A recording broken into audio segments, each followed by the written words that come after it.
What if I told you SpaceX already has a spacecraft that could take astronauts to the moon, without Starship, and without NASA's massive Artemis architecture?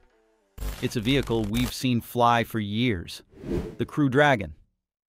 Originally built to ferry astronauts to low Earth orbit, some experts believe it could be upgraded for lunar missions, cutting out the complexity of Orion, Gateway, and even the need for Starship. And while Starship still dominates the headlines, the question is, could Dragon be the secret, simpler path to landing humans back on the moon? In today's TechMap episode, we'll explore exactly how that could happen. It's no accident that NASA's SLS rocket and Orion spacecraft are seen as iconic. Their status comes from their historical importance, cutting-edge technology, and the central role they play in NASA's current vision for space exploration. They mark humanity's return to the moon and a stepping stone to Mars, standing as NASA's most powerful rocket and its most advanced crewed spacecraft for deep space. These vehicles also carry forward NASA's legacy by building on proven technology. Orion, built by Lockheed Martin, began as the crew exploration vehicle under the Constellation program. The SLS rocket reuses elements from Constellation's Ares rockets and the Space Shuttle, such as the RS-25 shuttle engines and solid rocket boosters. But unlike SpaceX's innovations, these boosters aren't reusable. This reflects NASA's long-standing practice of adapting existing technology and expertise to keep costs in check, speed up development, and reduce risks, instead of creating everything brand new. However, the approach shows a clear disadvantage. Even though we now have reusable rockets, NASA is still holding on to costly, expendable systems like the SLS. And the same issues that doomed Constellation, runaway costs, and constant technical delays, are now haunting Artemis. This has U.S. policymakers and NASA leaders on edge, worried that China could leap ahead in the race to the moon and claim leadership in space. China's rapid progress in space exploration has turned this into a geopolitical competition, one that makes Artemis's success more urgent than ever. But with mounting costs and setbacks, there's a real fear the U.S. could lose its edge. That's why there's growing pressure to move away from outdated government-built rockets and start leaning more on commercial systems that are cheaper and more advanced, like SpaceX's Starship, Blue Origin's New Glenn, or even Dragon. NASA handed SpaceX the contract that led to the Dragon crewed spacecraft back in 2014. More than 10 years later, it's still ferrying astronauts into orbit. What SpaceX has shown is that a private company, when focused and well-led, can achieve what once took entire governments and do it faster and cheaper. On top of that, their Falcon rockets are reusable, a concept many once dismissed as impossible. Beyond that, SpaceX has rolled out different versions of Dragon for different missions, even deep space. There's the U.S. deorbit vehicle, designed to safely bring down the space station. Dragon XL, set to resupply NASA's planned lunar gateway. And even the Red Dragon Mars concept, which was ultimately scrapped, but showed how ambitious the program could be. All of this underscores just how versatile the Dragon spacecraft really is. Which brings us to the big question. Could Dragon play a key role in moon missions? Maybe even step in for the struggling Orion? According to Dr. Robert Zubrin, founder of the Mars Society and president of Pioneer Astronautics, Dragon is not just cheaper than Orion. It is much better because it is much lighter. The Dragon has a mass of 9.5 tons, compared to Orion's 26.5 tons. Orion could have been designed lighter, but NASA has received so many conflicting directives from successive administrations. Weighing only 20% more than the Apollo capsule, it has 50% more internal space, making it more than large enough. Not only that, we wouldn't need to wait or pay for an SLS to get it there. There are several ideas for adapting Dragon to lunar missions. Dr. Robert Zubrin, president of Pioneer Astronautics and rocket scientist Homer Hickam, outlined one intriguing option in the Washington Post: send the SpaceX Dragon to the moon. Instead of depending on NASA's SLS rocket and Orion capsule, they suggested using SpaceX's Falcon Heavy to launch a modified Crew Dragon along with a lunar lander into orbit around the moon. In this concept, dubbed Gray Dragon, astronauts would transfer from Crew Dragon to the lander, descend to the surface, complete their mission, and then return to Crew Dragon for the journey back to Earth. Another concept pairs Dragon with Starship HLS as an orbital transport system. The idea here is that Crew Dragon would handle trips between Earth and low Earth orbit LEO. From there, an orbital transfer vehicle, OTV, would ferry the astronauts to a near rectilinear halo orbit, NRO, around the moon and back. Instead of building a brand new OTV, this plan would repurpose existing technology, specifically a variant of SpaceX's Starship HLS. In this role, Starship wouldn't land on the moon, but would function as a space tug, shuttling crews between Earth orbit and lunar orbit. One of the big challenges with using Dragon for lunar missions is figuring out what happens while it waits in low Earth orbit. The spacecraft would need to stay parked there for several days until the crew comes back from the moon. There are a couple of ways around this. One option is to fly two Dragons, one to bring the astronauts up to orbit and another to bring them back down. It's doable with the hardware SpaceX already has, but it would drive up costs. The other option is to modify Dragon itself so it can handle longer, uncrewed stretches in space. That would let the same capsule sit in orbit and wait. But making those changes to a human-rated spacecraft could add delays and complications to the program's timeline. A third option would be to launch another Starship, an HLS variant reimagined as a Crew Loitering Depot, or CLD. In this setup, Dragon docks with the CLD in low Earth orbit, and the depot supplies power, thermal control, and life support, while Dragon remains inactive. Even the priciest option of flying two Crew Dragons would almost certainly cost less and involve fewer complications than sticking with the SLS and Orion systems. There's also a more streamlined approach, using Starship for the entire journey beyond low Earth orbit. Here's how it would work. Astronauts launch on Crew Dragon to reach LEO. Once there, they transfer into the Starship HLS. Starship then heads directly to the lunar surface, skipping the Artemis plan that requires docking with a station or rendezvous in lunar orbit. After completing the surface mission, Starship maneuvers into a relatively low lunar orbit. This would cut down the number of refueling flights needed in space and free up other Starships for practical work, like launching Starlink satellites or hauling cargo. In lunar orbit, Starship docks with a return vehicle, a modified Crew Dragon launched separately on a Falcon Heavy rocket. Now, Falcon Heavy isn't certified to fly humans, but that's not an issue here. This Dragon would launch uncrewed, without a launch abort system or full human rating requirements. Falcon Heavy has the power to push Dragon into a translunar orbit, while Dragon's own propulsion, using its Super Draco engines, could handle the burns to enter lunar orbit, dock with Starship, and then perform the burn to head back to Earth. And since Dragon only needs to support two astronauts for a few days, its life support systems are already capable of the job. On paper, the idea looked clever and cost-effective. But in reality, transforming Crew Dragon into a deep space vehicle is no easy task. So what exactly would it take to make Dragon Moon ready? For starters, Orion is built with advanced radiation shielding that protects astronauts from cosmic rays and solar particle events once they leave Earth's magnetic shield, a critical feature for deep space missions. Crew Dragon doesn't have this level of protection. To fix that, engineers would need to add specialized materials like polyethylene or multifunctional composites to block high-energy particles. But that extra shielding would add weight, which could impact performance and payload capacity.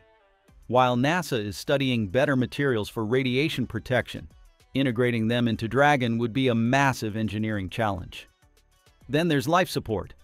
Orion's environmental control and life support system can sustain crews for weeks by recycling oxygen and water, regulating temperature, and scrubbing CO2. Crew Dragon, however, is only designed for missions of a few days to about a week in low Earth orbit. To handle Artemis-style missions, it would need larger consumable storage, upgraded recycling systems, and a stronger habitat environment for the longer transits and lunar orbit operations. That said, these challenges become less of a concern if Dragon is only used as a return vehicle under the concept where Starship handles everything beyond LEO. In that scenario, Dragon's life support would only need to support 2 astronauts for a few days in lunar orbit, well within its current capabilities. When you compare Dragon to Orion, another difference becomes clear. Orion's European service module packs the engines needed for translunar injection and lunar orbit insertion. Dragon, on the other hand, depends on its Falcon rocket for launch and has only small Draco thrusters, good enough for minor maneuvers but not for the complex navigation of deep space. That means it would need extra propulsion modules or rely on a heavy lift system, like Falcon Heavy with additional stages. Then there's re-entry. Orion's heat shield is built for the punishing speeds of nearly 24,000 miles per hour coming back from the Moon.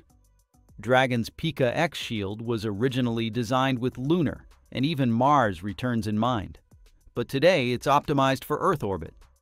It's strong but might need reinforcement and, importantly, formal certification before handling a lunar return.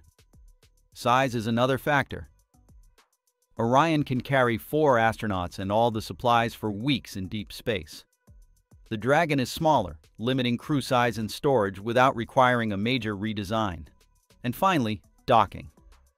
Orion was designed from the ground up to connect with the Lunar Gateway and lunar landers. Dragon was built for the ISS. To fit into Artemis, it would need modifications to dock with Gateway, connect with landers, and fully integrate into the mission's architecture. Last but not least, let's skip Crew Dragon, because SpaceX itself already has. The company has moved away from adapting Dragon for deep space, canceling plans for thruster landings and instead putting all its weight behind Starship as the main vehicle for lunar and interplanetary travel. Starship is built to haul up to 100 tons to the Moon, compared to Dragon's modest 1-ton capacity. But SpaceX is already teasing what comes after, Starship version 4.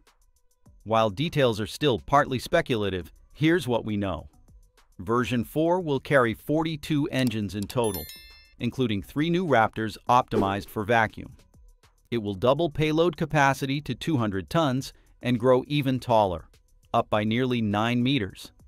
The booster itself will stretch to 81 meters, so tall that SpaceX needs a brand new assembly bay since the current Mega Bay maxes out at 71 meters, and version 3 already pushed it to its limit. This redesign will push liftoff thrust to a staggering 10,000 tons. In Musk's words, this is the super heavy lift monster Starship was always meant to be. And it's likely that version 4 will be the first truly human-rated Starship. More notably, the House version of NASA's fiscal year 2026 adds a very interesting twist. It directs NASA to reevaluate alternatives to the current exploration upper stage for SLS, essentially telling them, find a cheaper, faster option, but still keep the rocket powerful enough to haul at least 130 tons to low Earth orbit. That opens the door for commercial heavy-duty upper stages, like Blue Origin's New Glenn or ULA's Centaur 5. But here's the catch, blending a commercial stage with the government-built SLS isn't simple. You're talking about marrying 2 very different vehicles, with different design philosophies and integration standards. And in a race against time, those kinds of engineering mismatches can either be a breakthrough or a roadblock. At this point, it's worth recalling an idea that predates Artemis itself. Back in 2017, at the International Astronautical Congress, Elon Musk introduced the concept of the BFR, what we now know as Starship, as a vehicle not just for Mars, but also for the Moon. According to SpaceX's early calculations, the BFR could land on the lunar surface and return to Earth without needing to produce propellant on the Moon. In other words, the mission architecture was far simpler than what NASA would later design for Artemis, cutting out entire layers of infrastructure. Based on the calculations we've done, we can actually do lunar surface missions with no propellant production on the surface of the Moon. So if we do a high elliptic parking orbit for the ship and retank in a high elliptic orbit, we can go all the way to the Moon and back with no local propellant production on the Moon. So I think that would enable the creation of Moon Base Alpha or some sort of lunar base. Of course, in Musk's original concept, everything would be done with Starship alone. No need for NASA's SLS, no Orion spacecraft. If this architecture proved feasible, it could have been a true game changer for NASA's bold goal of returning humans to the Moon this decade. A single vehicle cuts out layers of complexity by avoiding multiple spacecraft transfers and orbital dockings around the Moon. Simplicity, in this case, translates directly to efficiency. Add to that Starship's reusability and fewer separate stages, and the cost savings compound over time. SpaceX's plan was nothing short of ambitious. Land either 100 people or 100 tons of cargo on the lunar surface. That's not just meeting Artemis's requirements, it's blowing right past them. Such capacity could enable sustained exploration, large-scale surface habitats, and logistics far beyond what Apollo or even Artemis is currently designed to deliver. So, the big question is this idea even plausible? On paper, Starship's massive payload capacity makes it possible to do the whole journey in one shot, Earth to the lunar surface and all the way back to Earth. Both NASA and SpaceX could leverage technologies already in development for Artemis, like the Starship human landing system, and most importantly, in-orbit refueling. And make no mistake, in-orbit refueling is absolutely essential. Starship can't just launch once and head straight to the Moon. It needs multiple refueling launches, with tanker Starships transferring propellant in a high elliptical Earth orbit before the lunar vehicle makes its departure. That's the linchpin. Without it, the round trip is simply impossible. But if you can pull it off, the entire mission architecture changes. After completing the mission, Starship would re-enter Earth's atmosphere using its steel heat shield tiles and aerodynamic control surfaces, then land vertically under its own power. We've already seen Starship prototypes return from orbit and nail precision splashdowns in the ocean. Of course, coming back from the Moon is a different beast. Lunar re-entry generates far more heat than low Earth orbit. But SpaceX has thought ahead. The Starship heat shield was designed from day one to handle both lunar and even Martian re-entries. In fact, laboratory testing has already shown that its thermal protection panels can survive those extreme temperatures. On the flip side, if SpaceX were to take on the entire mission architecture, the pressure would be enormous. Put simply, the success or failure of the whole endeavor would rest almost entirely on their shoulders. First, Starship has to be certified as safe for humans under NASA's strict requirements, a process that's already a massive challenge. On top of that, significant modifications are needed.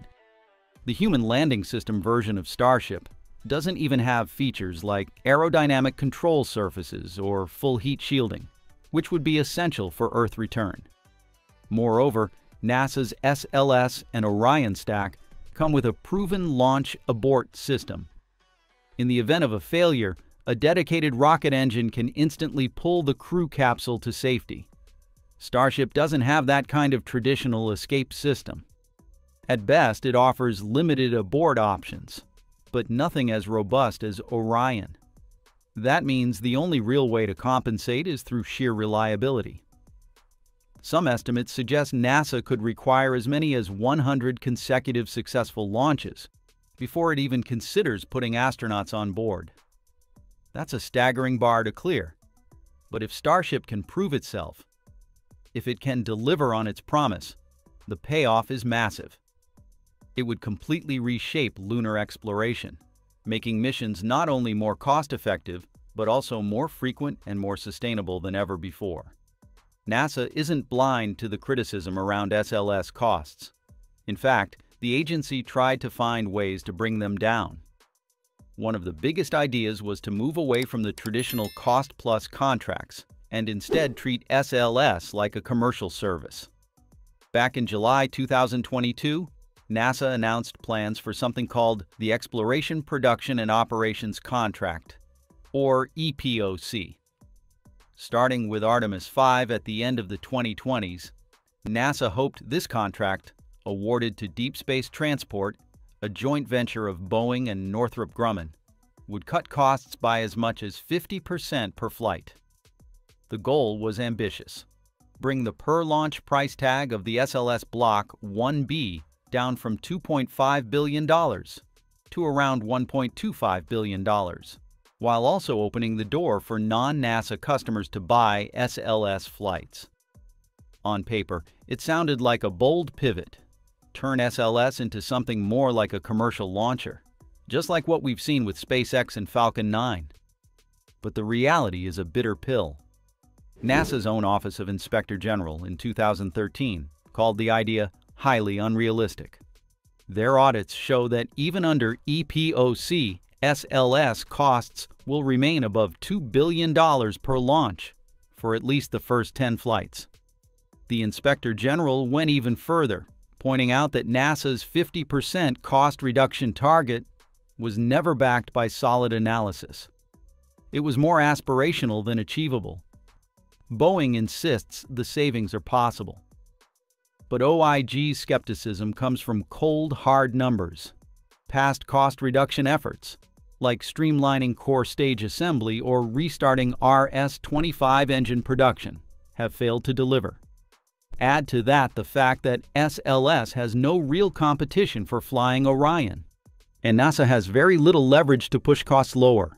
And then there's the second half of NASA's plan: finding new customers for SLS to increase the flight rate and spread costs.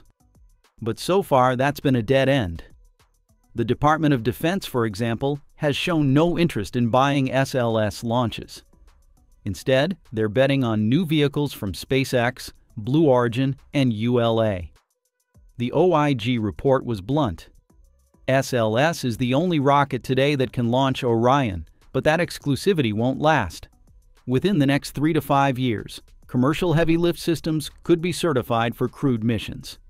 If that happens, NASA will have real alternatives and may need to rethink whether paying billions per launch for SLS makes sense at all. In a turn of events that caught some attention but didn't come as a complete surprise, Northrop Grumman's brand new spacecraft, the Cygnus XL, ran into an early technical snag with its thruster while heading toward the ISS. On the morning of September 16th, the spacecraft's main engine unexpectedly shut down earlier than planned during 2 crucial burns meant to boost its orbit. This hiccup came just 2 days after its launch aboard a SpaceX Falcon 9 rocket. As a result, the mission timeline shifted right away.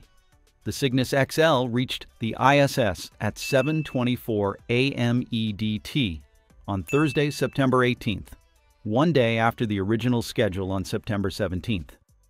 The supply ship will remain at the station for up to 6 months, during which time astronauts will unpack the spacecraft's cargo module and refill it with trash. Cygnus will depart the station and head for a destructive re-entry over the remote Pacific Ocean to conclude the mission. Engineers eventually found that the engine's early shutdown was triggered by onboard software meant to shield the spacecraft from a possible issue. Data sent back to Northrop Grumman's Mission Control Center in Northern Virginia showed the engine itself was working normally. The premature shutdowns came from an overly cautious software safeguard. Once the software parameters were adjusted, the spacecraft successfully guided itself to the ISS. Meanwhile, all other systems on the Cygnus XL functioned as intended. NG-23 marks the first flight of Northrop Grumman's largest cargo ship yet, the Cygnus XL, and it's carrying a record haul of supplies. 10,827 pounds, 4,911 kilograms of cargo. On board are essentials like fresh food, science experiments, and critical spare parts, including components for the space station's urine treatment system and toilet, both running low on reserves. Among the scientific payloads are a study to improve insulation for cryogenic fuel tanks in space, and a test of an inflatable capture bag system designed to tackle space debris. All of this cargo is vital for sustaining the 7-member crew currently living and working aboard the ISS. The current setback means this massive shipment was stranded temporarily in orbit. It's actually not a comfortable reality for everyone involved, especially Northrop Grumman. Earlier this March, engineers found damage to the NG-22 Cygnus spacecraft's pressurized cargo module during shipment from Italy, forcing that mission into an indefinite delay. Instead of waiting for repairs, Northrop Grumman pushed forward with NG-23's launch in September to keep the resupply chain moving. As a result, NG-23 became the first Cygnus spacecraft to fly since NG-21 in August 2024, skipping the NG-22 sequence altogether. The last Cygnus mission to actually launch, NG-21, also ran into thruster issues, missing its first burn and then aborting the rescheduled one after ignition due to slightly low initial pressure. Despite those setbacks, NG-21 managed to keep to its original schedule, something NG-23 hasn't been able to do. This comes on the heels of NG-18 back in 2022, when one of its solar arrays failed to deploy properly. On the bright side, with the NG-23 mission, the trouble is isolated to the thruster, while all other systems remain in good working order. That's encouraging because engineers already have experience dealing with thruster issues from earlier missions, giving them a clearer path to troubleshoot and resolve the problem more quickly. It's also worth noting that since NG-23 is the first flight of the larger Cygnus XL model, some hiccups were anticipated. NASA had prepared for the possibility of debut flight challenges and put solid contingency plans in place. Mission Control even made sure to promptly update the astronauts aboard the ISS about the situation, underscoring just how vital clear communication is when tackling spacecraft problems in real time. The spacecraft's design even has some built-in flexibility for emergencies. Cygnus XL basically has one big engine for big moves, and 32 small engines for tiny movements, like turning the spacecraft, or making small course changes as it travels to the ISS.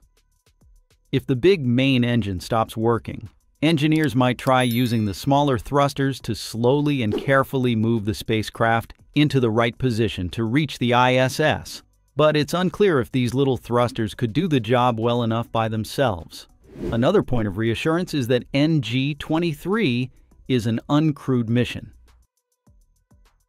With no astronauts on board, there's no immediate risk to human life, which gives mission planners the breathing room to carefully troubleshoot the propulsion problem without racing against the clock. Compared to Boeing's Starliner mishap last summer, the situation with NG-23 is far less dire. Looking at the string of issues faced by Northrop Grumman's spacecraft makes it easier to understand why SpaceX is so often praised for its reliability. Since 2010, SpaceX's Dragon spacecraft has been flying both cargo and crew missions to the ISS, with a track record that's largely clean and consistent. A standout example came in May 2020, when the Crew Dragon carried astronauts to orbit from U.S. soil for the first time in nearly a decade during the Demo 2 mission. That achievement was built on years of intense preparation. More than 700 tests of the Super Draco abort engines, close to 100 parachute tests, and numerous docking simulations, all designed to ensure both safety and mission success. Although Dragon has had its share of setbacks, for instance, the 2019 static fire test explosion caused by a valve failure, SpaceX quickly pinpointed the issue, redesigned the system by swapping valves for burst disks, and successfully completed the required follow-up tests. Some of the Falcon 9 missions also faced challenges, like an engine shutdown during the Commercial Resupply Services 1 cargo flight. But these incidents have been rare exceptions in an otherwise strong record of successful launches. By contrast, Northrop Grumman's Cygnus spacecraft has hit a string of problems in recent years, despite beginning to deliver cargo to the ISS with its Cygnus spacecraft in 2013, just 3 years after SpaceX's Dragon. While Cygnus remains a vital resupply lifeline for the ISS, its operational track record has been noticeably more turbulent. SpaceX's strong reputation for reliability comes from rigorous testing, swift investigations into failures, and continuous design upgrades. Their bold testing strategies and readiness to push engineering limits, while keeping crew safety at the forefront, have built significant confidence. NASA's certification of Crew Dragon for human spaceflight is a clear testament to that trust. As a result, many in the space community view SpaceX as maintaining a steadier, more predictable operational record compared to the recurring setbacks seen with Northrop Grumman's Cygnus missions. That said, this doesn't take away from Cygnus's critical role. It simply underscores the differences in experience, maturity, and operational history between the two providers. SpaceX's strong safety record impressed not only NASA but also Northrop Grumman. As a result, Northrop signed a deal for 3 Falcon 9 launches to handle resupply missions, while its engineers work on developing a fully domestic version of the Antares rocket. The need for this shift stems from the fallout of Russia's invasion of Ukraine in 2022, which cut off Northrop's access to its 2 key Antares suppliers. With Russian-made engines and Ukrainian-built boosters no longer available, the final Antares rocket, relying on those foreign components, launched in August 2023. The NG-23 mission marked the 3rd and final Falcon 9 launch under Northrop's contract with SpaceX. True to form, the Falcon 9 flawlessly delivered a beefed-up version of the Cygnus spacecraft into orbit. What makes this pairing especially noteworthy is the synergy between Falcon 9's lifting power and the expanded Cygnus XL design. Falcon 9 can haul more weight than the older Antares rocket, enabling NASA to fully utilize the extra cargo space offered by Cygnus XL. This combination actually allows more supplies to reach the ISS than what SpaceX's own Dragon cargo capsule can carry. The Cygnus XL cargo module stands out because of its larger capacity, designed specifically to maximize the amount of cargo sent to the ISS. In contrast, SpaceX's Cargo Dragon is adapted from the Crew Dragon spacecraft, meaning it carries a heat shield and fuel needed to safely return both the capsule and its cargo to Earth via splashdown. Cygnus, on the other hand, is built to burn up in Earth's atmosphere at the end of its mission, effectively doubling as a waste disposal system. Thanks to its optimization for cargo delivery and its wider hatch, Cygnus can haul more supplies and accommodate larger items that astronauts can easily move into the station. That said, SpaceX's Dragon autonomously docks with the ISS, whereas the Cygnus XL spacecraft, despite its recent upgrade and increased cargo capacity, does not autonomously dock. Instead, it relies on NASA astronauts aboard the ISS to manually capture it using the Canadarm2 robotic arm when Cygnus maneuvers to within about 30 feet of the station. The Cygnus XL spacecraft closely resembles Northrop's earlier missions to the ISS. At its core is a service module built at the company's Northern Virginia facility, which provides power, propulsion, and essential systems to keep the vehicle operating in orbit. What really stands out are Cygnus's distinctive circular, fan-shaped solar arrays and its aluminum pressurized cargo module, an element that, with its cylindrical shape, is often compared to a giant beer keg. This upgraded cargo module is the key feature that sets the Cygnus XL apart from its predecessors. The Cygnus XL cargo module is 5.2 feet, 1.6 meters, longer than its predecessors, making the entire spacecraft about the size of 2 Apollo command modules. To picture it another way, the cargo section alone has the volume of 2.5 minivans. That translates to a 33% increase in capacity compared to earlier Cygnus versions. While more might simply sound better, the added space is crucial. It enables the delivery of significantly more scientific experiments and supplies per mission, helping reduce NASA's cost per kilogram of cargo. The cargo modules for Cygnus are built by Thales Alenia Space in Turin, Italy, using a design heritage similar to several of the ISS's permanent modules. Northrop honored the legacy of space exploration by naming the first Cygnus XL, the SS William Willie C. McCool, after the pilot of the final Space Shuttle Columbia mission. McCool and his 6 crewmates tragically lost their lives when the shuttle disintegrated during re-entry over Texas. The ISS relies on a global supply chain, with NASA contracting providers like Northrop's Cygnus and SpaceX's Dragon for cargo runs. Cygnus XL on NG-23 was meant to deliver its biggest payload yet, but an engine failure delayed the mission, showing how fragile station logistics can be. NASA's strategy of using multiple providers adds resilience. Dragon, for example, can return cargo to Earth, while Cygnus handles larger loads and waste disposal. Still, delays slow science and crew support. The NG-23 issue is a reminder that redundancy is essential to keep the ISS running smoothly. When people talk about Blue Origin's New Shepard, the first thing that usually comes to mind is its space tourism joyrides, exclusive trips that have carried big names like Jeff Bezos and Katy Perry. But beyond the celebrity headlines, sometimes New Shepard has also proven valuable for science and exploration, conducting experiments and carrying research payloads that support NASA's long-term goals. A prime example was the NS-29 mission in February 2025. During that flight, the capsule used its reaction control system to spin at 11 RPM, creating a simulated lunar gravity environment, about 1/6 of Earth's gravity, for nearly 2 minutes. This breakthrough provided a cost-effective alternative to parabolic flights or centrifuge drop towers, which only offer around 20 seconds of reduced gravity. The mission carried payloads to test technologies for NASA's Artemis program, showcasing New Shepard's potential well beyond tourism.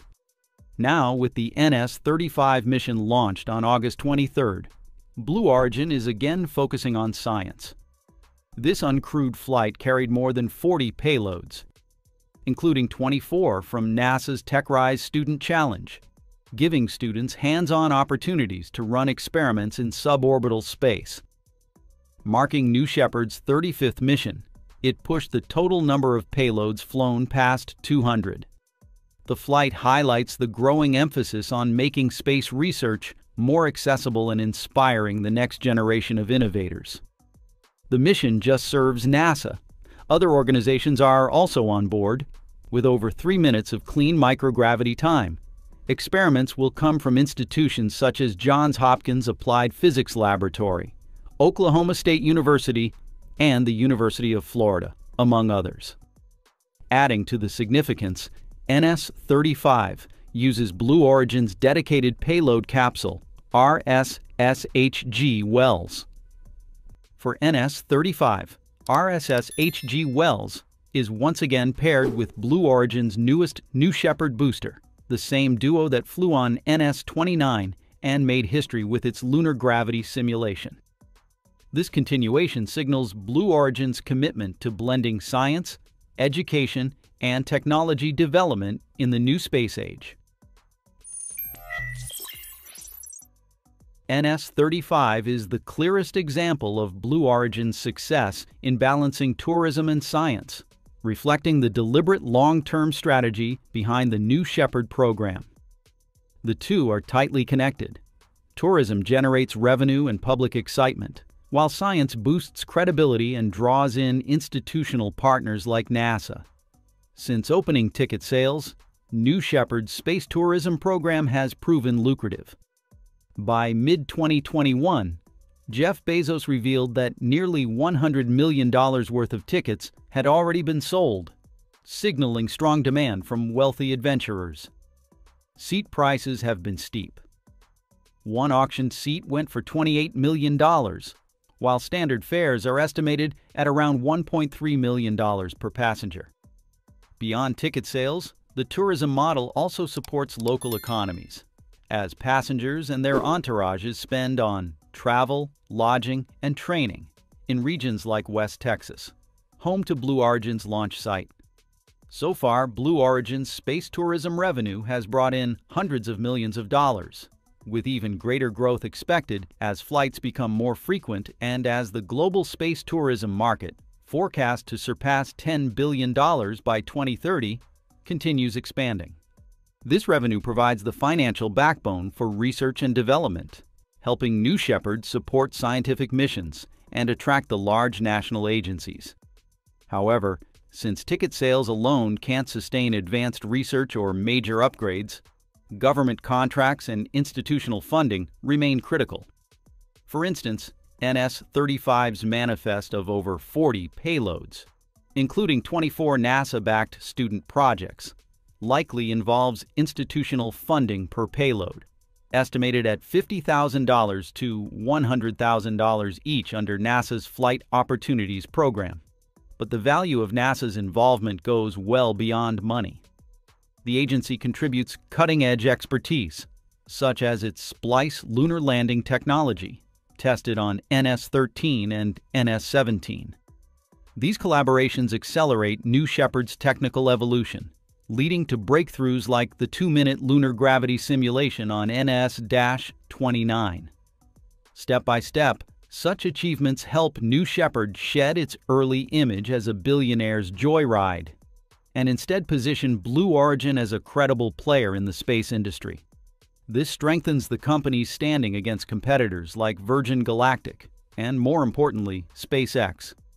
At the same time, scientific milestones add prestige to the program, which in turn can make future tourism flights even more appealing and potentially justify higher ticket prices. Beyond its blend of tourism and science, Blue Origin also leans on clever marketing tactics to maximize media attention for New Shepard, particularly through event-driven launches. If you've followed both SpaceX and Blue Origin over the years, you've probably noticed the curious overlap in their launch schedules. Most recently, Blue Origin launched the NS-35 mission for August 23rd, just one day before SpaceX's Starship Flight 10 on August 24th. Earlier this year, New Glenn's long-awaited debut happened on January 16th, the very same day as Starship Flight 7th. Situations like these often spark debate about which company will launch first. On the surface, it could be a mere coincidence, since launch dates depend heavily on payload readiness, weather conditions, and regulatory approvals. For NS-35, the date may simply reflect the readiness of its 40-plus payloads, each with strict preparation needs. From a marketing standpoint, however, it's easy to see why some interpret this as a strategy. Blue Origin operates under the constant shadow of SpaceX, which dominates headlines with its rapid-fire Falcon 9 launches and splashy Starship test flights. In contrast, Blue Origin has struggled with delays to its orbital-class New Glenn rocket, making New Shepard, with its 35 flights and over 200 payloads, its most reliable platform.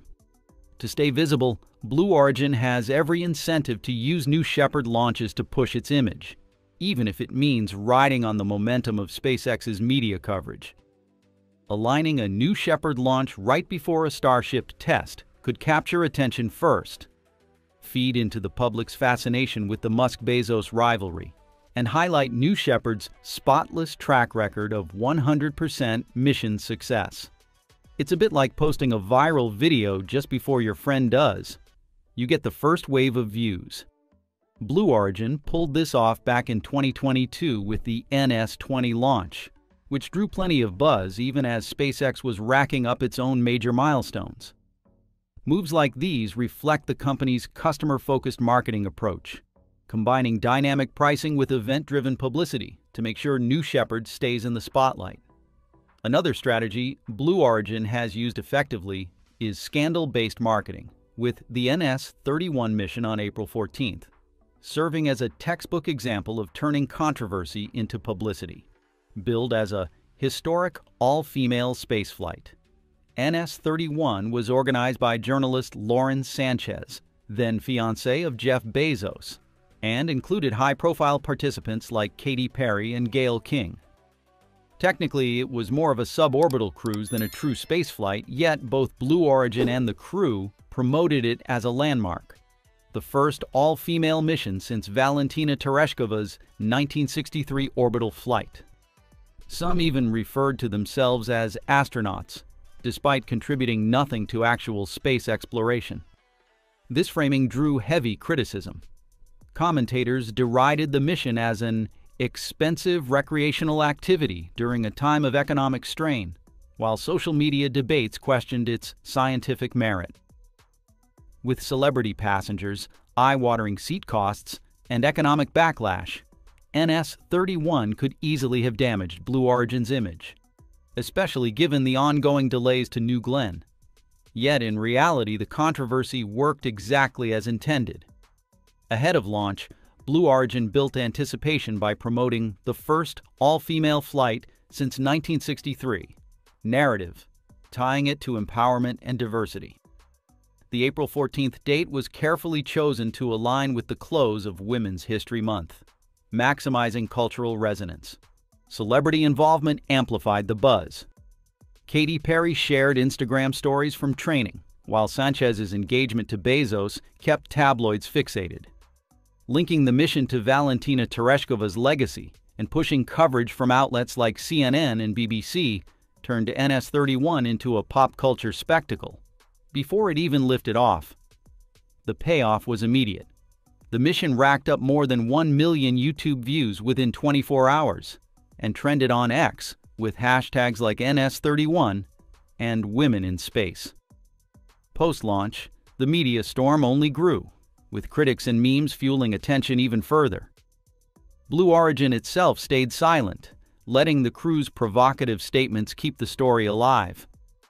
In the end, what might have been a reputational risk became a PR victory. The wave of attention bolstered Blue Origin's brand, likely boosting sales and social media presence, similar to the 15% follower spike seen after NS-20. Given New Shepard's recent successes, what might Blue Origin's future strategy look like? Most likely, the company will seek to expand operations around the program. This could mean more partnerships with NASA and private organizations, along with an increase in payload slots per flight over the coming years.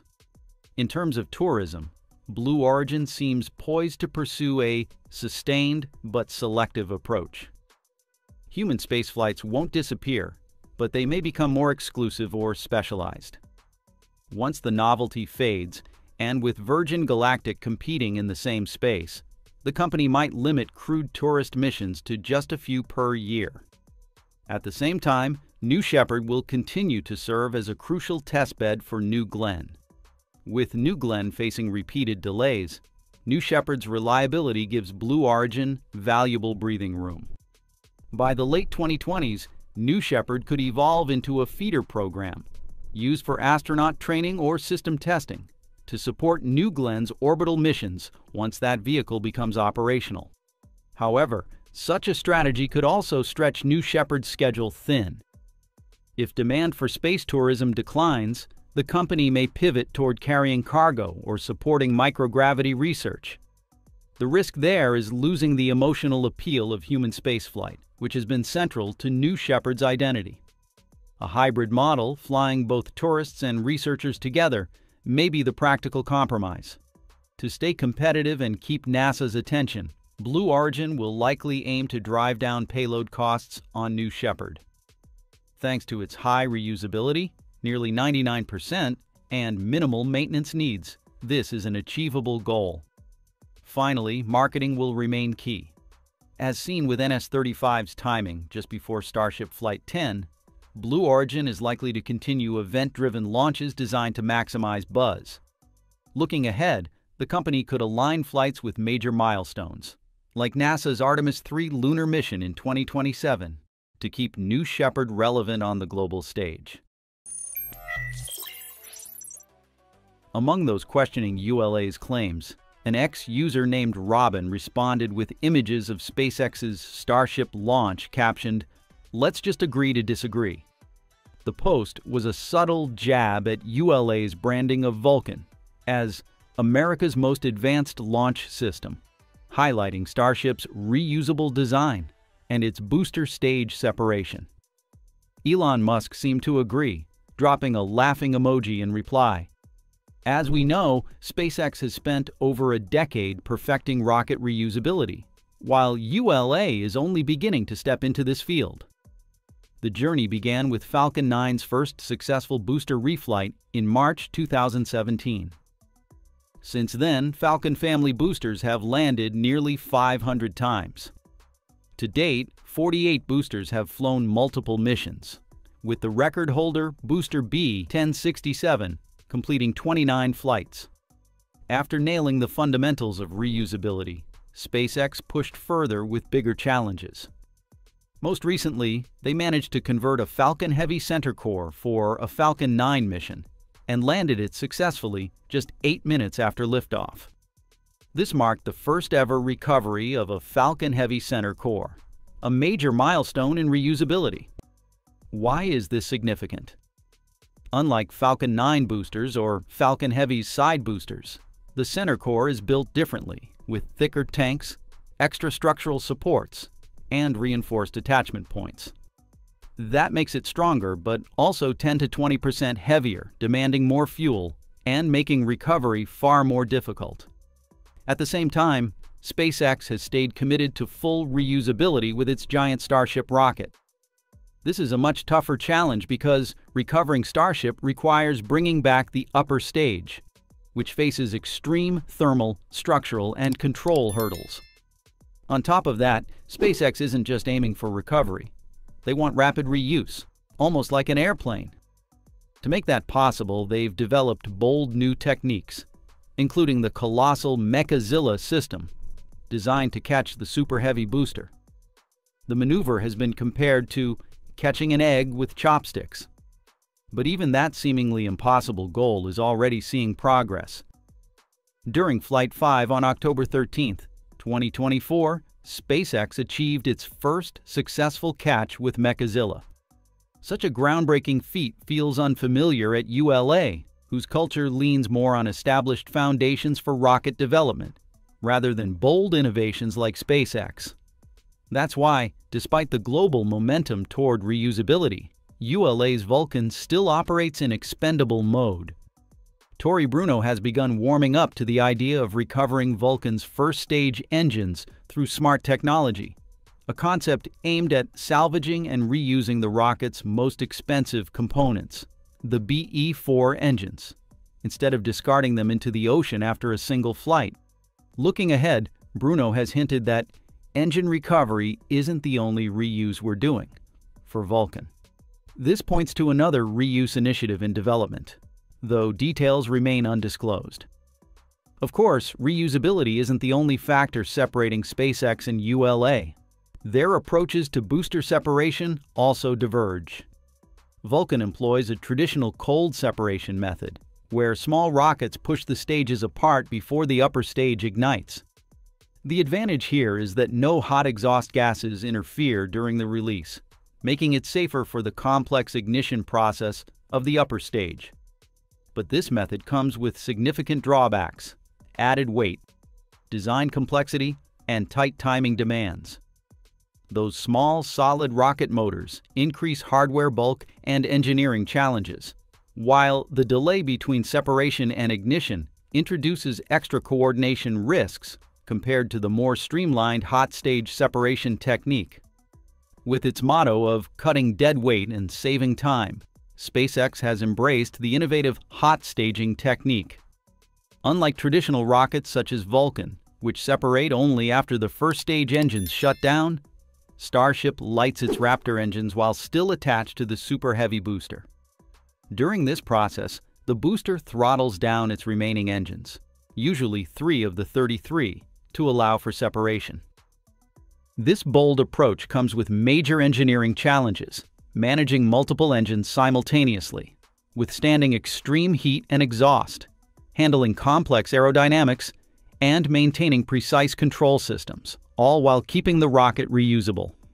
Yet SpaceX's iterative testing, along with innovations like Raptor engine redundancy and the upgraded hot staging ring, has steadily reduced those risks. Not only are they poorly adapted to innovation, but ULA's pace of progress has also been far slower, particularly in moving from traditional designs to more advanced systems like Vulcan. Years of reliance on familiar methods may have limited the company's ability to adapt quickly to new innovations and bold engineering breakthroughs. Fortunately, according to Amanda Becchetti, a ULA director involved in Vulcan's development and upgrade programs, the company is going through some big shifts in mindset, methods, and culture. Speaking on the Burn Sequence podcast, she explained that ULA is moving away from a highly structured, very traditional development style toward a more incremental improvement and experimental approach.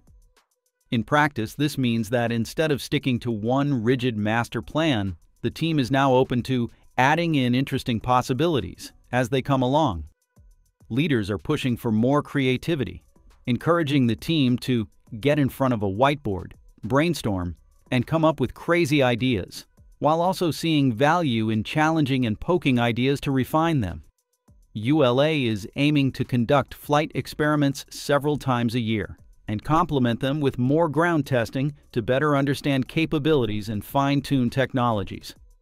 Their philosophy is now to pick one thing, do it, learn, then do the next thing, rather than trying to tackle 45 things at once. Another important change is the closer collaboration between development and operations teams, allowing experiments to move forward quickly without disrupting core mission success.